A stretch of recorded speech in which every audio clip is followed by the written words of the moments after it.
تھوڑی شرم مٹا کے، تھوڑی جھجک مٹا کے بھائی ذرا بتا دیجئے، تو یہ اور اچھی بات ہے، سبحان اللہ۔ اور اگر تھوڑی اور ہمت اللہ تعالیٰ دے تو تھوڑا سا ٹائم نکال کے باقاعدہ کوئی مسئلے سیکھ بھی لیجئے،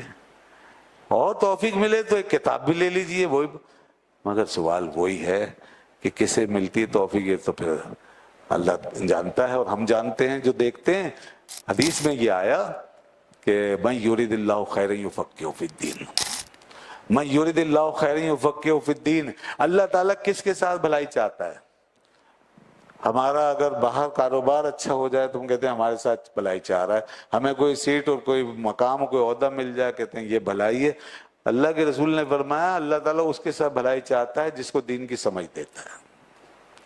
یہی نماز سمجھا دے اللہ، کسی کو روزہ سمجھا دے، دین سمجھا دے، اور یہ جس کو توفیق مل جائے اور وہ اس طرح سیکھتا رہے،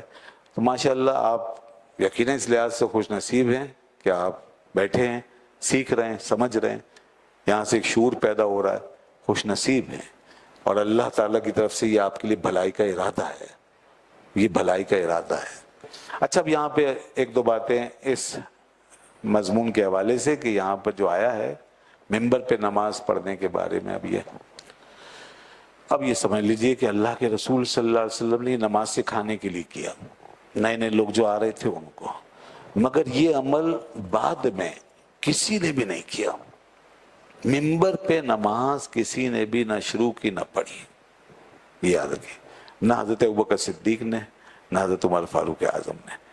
کہ بھائی اللہ کے رسول نے ایسے سکھائی تھی تو ہم بھی سکھائیں، نہیں۔ جب ایسی صورتحال پائی جائے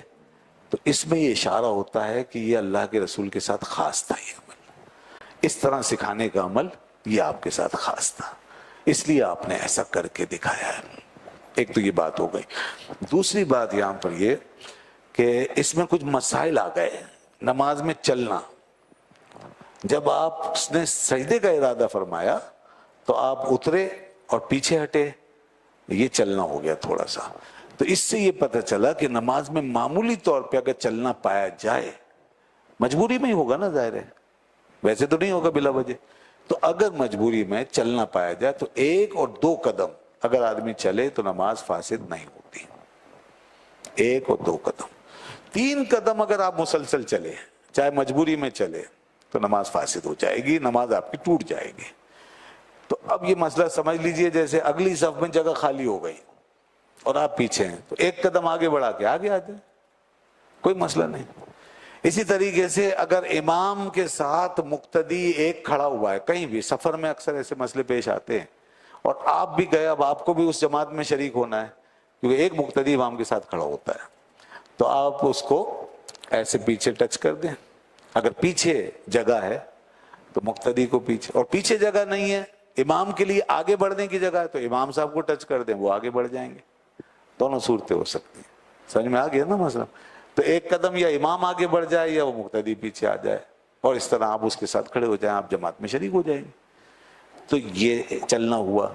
اس طرح کا چلنا جو ہے وہ جائز ہے، اور اس سے نماز نہیں ٹوٹتی۔ 1 قدم اور 2 قدم، 3 قدم چلنے سے نماز ٹوٹ جاتی ہے۔ وآخر دعوانا الحمدللہ رب العالمین۔